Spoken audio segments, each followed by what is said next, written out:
क्या सरकार का एक और बिल अब खटाई में पड़ता हुआ दिखाई दे रहा है? जिस संसद सत्र से पहले तमाम तरह की बातें कही गई कि परिसीमन बिल पास सरकार करवा लेगी, दोस्तों उसके लिए अब एफसीआरए बिल पास करवाना भी मुश्किल हो गया है। हालत ये हो गई है कि विपक्ष के आगे सरकार ने एक प्रपोजल रखा, लेकिन विपक्ष ने उस प्रपोजल को ठुकरा दिया है।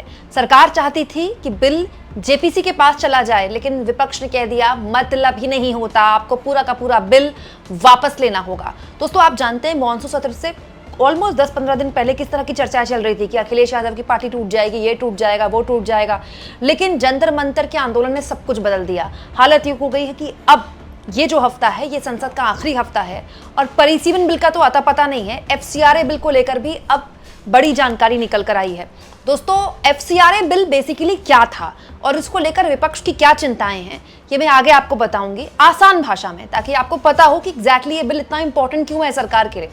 लेकिन ये जो बिल है, ऐसी जानकारी थी कि आखिरी हफ्ते, इस हफ्ते कम से कम सरकार इसको पेश करवा लेगी, बहस चाहे करवा पाए ना करवा पाए।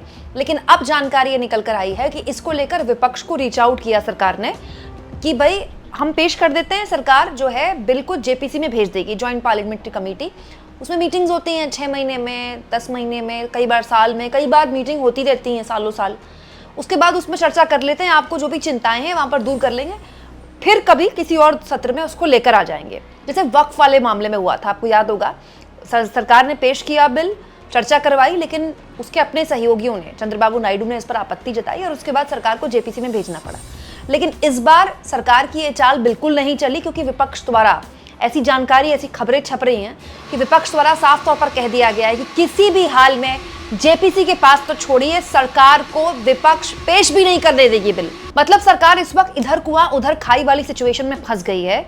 सरकार जिस बिल को पास करवाने के लिए जुगाड़ कर रही थी, अब वो पेश भी नहीं कर पाएगी। फिलहाल आज की जानकारी ये है कि शुरुआत में सुबह आता है ना कि क्या क्या आज का स्केड्यूल है लोकसभा में, तो आज सुबह का जो शेड्यूल आया था उसमें तो एफसीआरए बिल नहीं था, जो दोपहर के बाद आया उसमें भी नहीं था।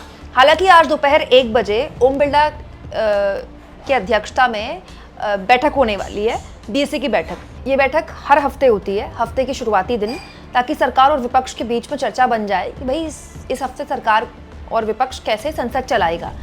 हो सकता है कि उस बैठक में कोई सहमति बन जाए, लेकिन फिलहाल तो साफ तौर पर क्लियर विपक्ष द्वारा कह दिया गया कि जेपीसी तो छोड़ दीजिए, आपको पूरा का पूरा बिल वापस लेना पड़ेगा। अब आपके मन में एक सवाल आएगा कि ऐसा क्या है इस बिल में कि विपक्ष को चिंता है। तो आसान भाषा में आपको समझाती हूं दोस्तों कि एफसीआरए बिल क्या है। फुल फॉर्म इसका है दोस्तों foreign contribution regulation amendment bill 2026। ये तय करता है कि कौन विदेशी चंदा ले सकता है और किन शर्तों पर ले सकता है, वो पैसा कैसे लिया जाए और हिसाब इसका कैसे रखा जाए। इस बिल में वो सब चीजें हैं। मतलब बहुत सारे अलग अलग एनजीओज हैं पूरी दुनिया के, जो कि भारत में अलग अलग जगह फंड करते हैं। ठीक है, ये हो रहा है, ऐसा नहीं है कि आज से पहले हुआ नहीं। जैसे बहुत बड़े बड़े लोग हैं, उनके एनजीओज चल रहे हैं, किसी गांव में बच्चियों को सैनिटरी पैड देने की व्यवस्था है, कई गाँव में स्कूल्स चला रहे हैं। ऐसी बहुत सारी मिशनरीज हैं जो ऐसी जगहों पर काम कर रही है जिन जगहों में सरकारी व्यवस्थाएं पहुँच ही नहीं पाई। इसकी वजह से वहाँ के लोग पढ़ लेते हैं, उनको सुविधाएं मिलती हैं, बाकी चीज़ें मिलती हैं। दोस्तों पहली बार सरकार ने 25 मार्च 2026 को लोकसभा में इसे पेश किया, लेकिन सरकार पास नहीं करवा पाई। अब सरकार की ये प्लानिंग है कि 12 अगस्त 2026 को सरकार इसको पेश कर ले और उसके बाद पास करवा दे। 12 अगस्त को पेश करेगी, 13 अगस्त को संसद का सत्र खत्म हो रहा है, तो एक दिन में कैसे बहस करवा लेगी। हो सकता है कि आज से इसको लेकर चर्चाएं शुरू कर रही हो सरकार कि चलिए कम से कम रास्ता तो खुले, बातचीत तो हो। तो विपक्ष को हो सकता है इसके लिए रीच आउट किया गया हो कि भाई 12 अगस्त को हम पेश करेंगे तो कम से कम पेश करने दीजिए, बहस कर लेते हैं। अब आप कहेंगे इसमें विपक्ष को क्या चिंता हो सकती है। भाई विदेशी फंडिंग अगर भारत में आ रही है और किसी भी तरह जो राष्ट्र विरोधी गतिविधियों में विदेशी फंडिंग ना शामिल हो, इसको लेकर तो अनियमितताएं अगर हैं तो भाई विपक्ष को इसमें सहयोग करना चाहिए। देखिए विपक्ष की क्या चिंता है। विपक्ष का यह आरोप है कि एनजीओ की संपत्ति पर सरकार इस तरह से नियंत्रण कर लेगी, किसी भी एनजीओ की संपत्ति पर। भविष्य में सरकार उन एनजीओ के खिलाफ काम कर सकती है जो सरकार की आलोचना करते रहे हैं या उससे असहमत हैं, और ऐसे कई एनजीओ हैं। इसके अलावा कुछ चर्च संगठनों और अन्य संस्थाओं का कहना है कि उनके स्कूल, अस्पताल और सामाजिक संस्थान भी इसके चपेट में आ सकते हैं। इसको लेकर अमित शाह के साथ कुछ क्रिश्चियन लीडर्स ने मुलाकात भी की थी पिछले हफ्ते, संसद में वो आए थे। अमित शाह ने उनको भरोसा भी दिया था कि धार्मिक किसी भी तरह का इस पूरे बिल से कोई लेना देना नहीं, किसी भी धर्म का। लेकिन कई ऐसे संगठन है जो चर्च चलाते हैं, उनका आरोप है कि अगर किसी भी तरह की कोई अनियमितता हुई, जैसे 1% किसी एनजीओ ने अपना कोई पेपर नहीं ठीक से सबमिट कर पाया, कुछ भी हो गया, तो उसकी जो पूरी संपत्ति है ना, उस पर सरकार अपना अधिकार कर लेगी, उसकी एसेट पर।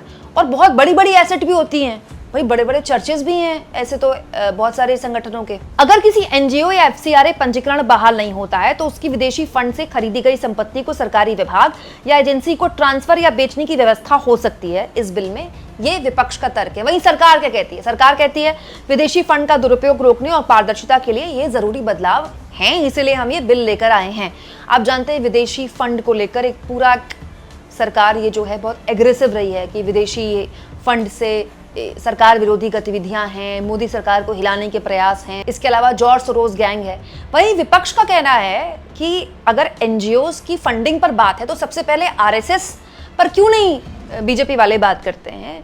आरएसएस को कहां से पैसा आता है, वो कैसे चलता है, उसके इतने बड़े बड़े दफ्तर कैसे खुल गए, सबसे पहले सरकार ये बताए अगर एनजीओज पर नकेल कसनी है तो। देखिए, एफसीआरए जो है वो देश भर की सामाजिक संस्थाओं को समाप्त करने की एक इनकी कोशिश है और ख़ास तौर से जो रिलीजियस माइनॉरिटीज़ हैं उनको टारगेट करने की एक कोशिश है। तो अल्पसंख्यकों के खिलाफ ये लोग रहते हैं, सामाजिक संस्थाओं के खिलाफ ये लोग रहते हैं। इनके लिए सामाजिक संस्था मतलब है आरएसएस, राष्ट्रीय स्वयंसेवक संघ। 700 करोड़ से ज़्यादा धनराशि ओएनजीसी ने अपने सीएसआर फंड की किसको दी है? आरएसएस से जुड़ी संस्थाओं को। तो सीएसआर फंड जो इस्तेमाल हो रहा है वो आरएसएस के लिए इस्तेमाल हो रहा है, पब्लिक सेक्टर कंपनीज का। तो ये बात है। और ऐसा नहीं है दोस्तों कि केवल कांग्रेस पार्टी का इसमें ये स्टैंड है, विपक्ष की लगभग हर पार्टी का यही स्टैंड है। अखिलेश यादव ने आज अपना स्टैंड इसमें क्लियर कर दिया, हालांकि उनका अभी तक स्टैंड क्लियर नहीं था। कांग्रेस पार्टी तो लगातार स्टैंड क्लियर कर रही है। केसी वेणुगोपाल इसको लेकर लगातार बोल रहे हैं कि हम इसको पेश नहीं होने देंगे, पास तो बहुत दूर की बात है। दोस्तों, इसके अलावा संजय सिंह ने क्या बोला ये तो मैं आपको सुना ही चुकी हूँ। कुल जमा बात यह है कि सरकार के लिए अब ये बिल पास कराना तो छोड़िए, पेश कराना भी मुश्किल हो रहा है। अभी जो सरकार ये कोशिश कर रही है कि अब दिन कितने बचे, मंगलवार और बुधवार, मंगलवार, बुधवार, बृहस्पतिवार, क्या इन 3 दिनों में सरकार बिल पेश करवा पाएगी? पेश कर लिया तो क्या पास करवा पाएगी? पास करवा लिया तो क्या अपने सहयोगियों को संतुष्ट करवा पाएगी? लेकिन अगर सरकार की तरफ से इस तरह के संकेत हैं दोस्तों कि हम जेपीसी में भेज देते हैं, तो ये अपने आप में साफ एक मैसेज है कि सरकार कैसे भी करके बार्गेन कर रही है, जो अमूमन इस सरकार की पहचान नहीं है। विपक्ष से बार्गेन करने वाली सरकार की पहचान है नहीं। वैसे अजीब बात यह है कि इतना इंपॉर्टेंट बिल था ये सरकार के लिए, लेकिन पूरा सत्र निपट गया, ये आखिरी हफ्ता है, अब जाकर सरकार ने एफसीआरए को लेकर चर्चाएं शुरू की हैं। आप इसको किस तरह से लेते हैं दोस्तों? कहाँ डिलिमिटेशन की बात हो रही थी और यहाँ एफसीआरए भी सरकार पेश नहीं करवा पा रही? कमेंट बॉक्स में जरूर लिखें।